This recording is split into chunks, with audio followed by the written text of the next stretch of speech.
انتہائی قابل قدر معزز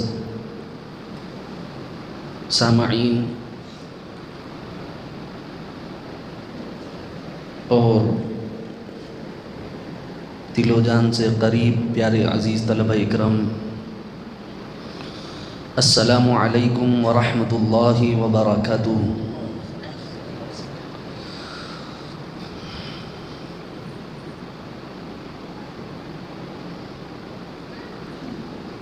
قرآن پاک کی بہت ساری الگ الگ آیات میں نے آپ حضرات کو سنائی۔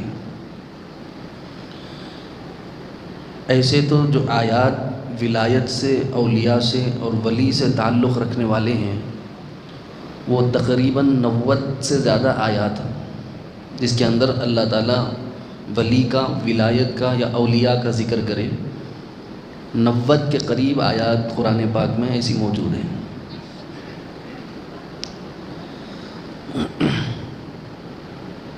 اگر صرف 90 آیات سناؤں گا تو جو وقت آدھے گھنٹے کا ہے وہ ان آیات کے ہی پڑھنے میں مکمل ہو جائے گا۔ اس وجہ سے میں نے کچھ چنندہ آیات اس میں سے پڑھی جو آپ حضرات سنتے رہتے ہیں۔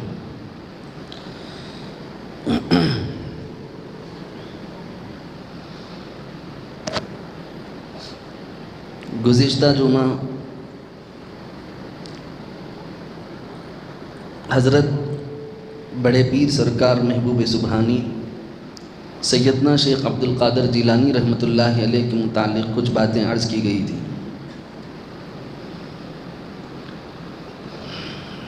لیکن لوگ جو ہے اس ضمیر فروش دنیا میں دھوکے کھاتے کھاتے کھاتے کھاتے کھاتے کھاتے اولیاء اللہ کی ایک ظاہری جماعت سے اس قدر بدظن ہو گئے ہیں کہ یہ حقیقی اولیاء اللہ کے قریب ہونے کی بھی کوشش نہیں کر رہے۔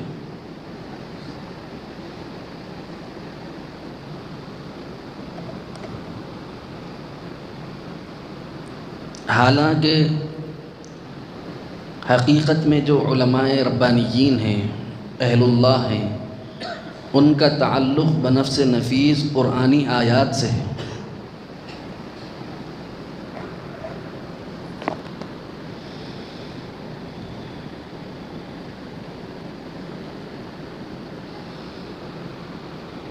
قرآن پاک کی آیات میں ایک آیت مبارکہ جو ہم بارہا پڑھتے ہیں، نمازوں کی ہر رکعت میں پڑھا جاتا ہے، اور وہ آیت مبارکہ ہے اہدنا الصراط المستقیم۔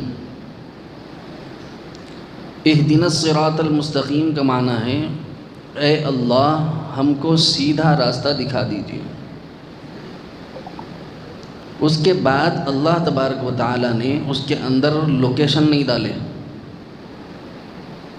کہ چلو میرا بندہ ہدایت کی دعا کر رہا چنانچہ میں اس کو لوکیشن بھیج دوں،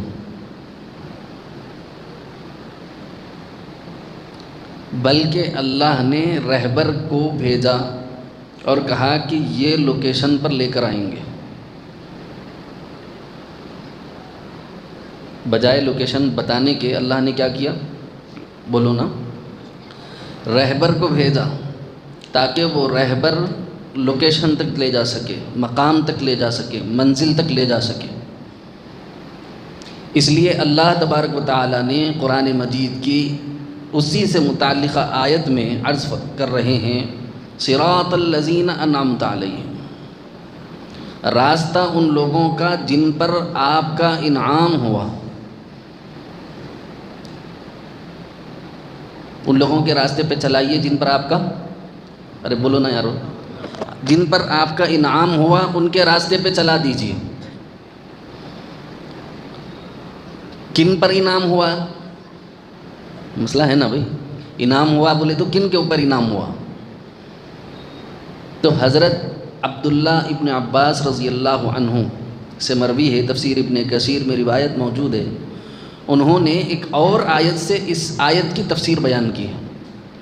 قرآن مجید کی تفسیر عموماً جو ہے احادیث مبارکہ میں ملتی ہے، اس کی تشریح اور اس کی توضیح احادیث میں ملتی ہے، کیونکہ قرآن میں اجمال بیان کیا گیا، تفصیل جو ہے وہ آپ کو احادیث مبارکہ سے ملتی ہے، لیکن بعض آیات اللہ تبارک و تعالیٰ کے کلام میں ایسے ہیں جو دوسری آیات اس پہلی آیت کی تشریح کرتے ہیں۔ تو حضرت عبداللہ ابن عباس رضی اللہ عنہ صراط الذین انعمت علیہم، راستہ ان لوگوں کا جن پر آپ کا انعام ہوا، تو کن پر انعام ہوا سوال پیدا ہوتا ہے۔ تو اس کے جواب میں حضرت عبداللہ ابن عباس رضی اللہ عنہ نے ارشاد فرمایا، اس آیت کی تشریح ایک اور آیت میں ہے، اولئک الذین انعم اللہ علیہم من النبیین والصدیقین والشہداء والصالحین۔ انعام یافتہ لوگ کون ہیں؟ قرآن ہی کہتا ہے کہ وہ لوگ انعام یافتہ ہیں جو انبیاء ہیں، صدیقین ہیں، شہداء ہیں، صالحین ہیں۔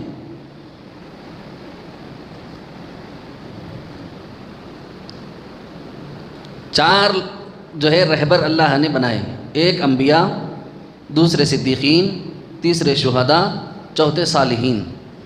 اور اس دور میں عام فہم سمجھا جانے والا جو راستہ ہے وہ راستہ صالحین کا ہے، کیونکہ شہید سے کیسے رہبری لی جائے ہم کو معلوم نہیں ہے۔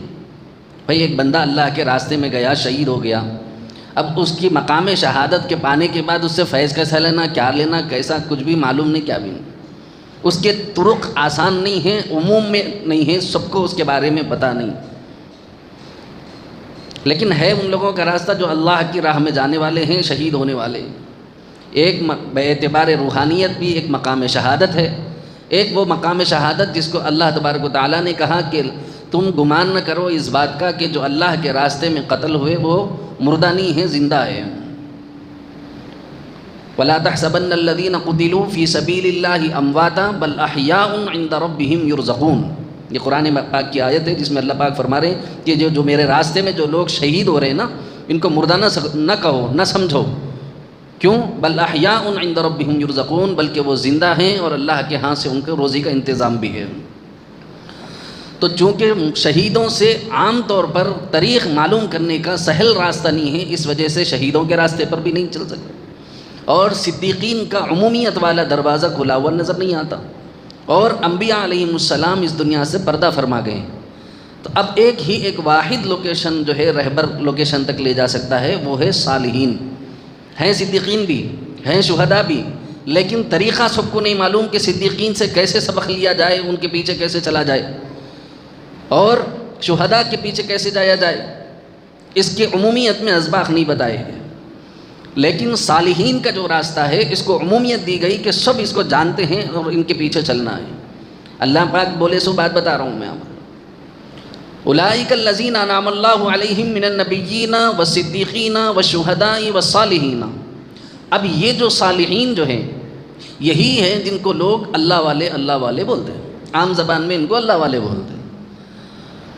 اردو زبان میں سمجھ لو آپ، یا عام فہم زبان میں ہم لوگ یہ بول لیتے ہیں اولیاء اللہ بول لیتے ہیں، حالانکہ یہ الفاظ بھی قرآن ہی کے ہیں جو میں نے خطبہ مسنونہ میں پڑھے، جیسے کہ اللہ پاک قرآن مجید میں فرماتے ہیں اللہ ولی الذین آمنوا، اللہ کا ولی وہ آدمی جو ایمان والا ہے۔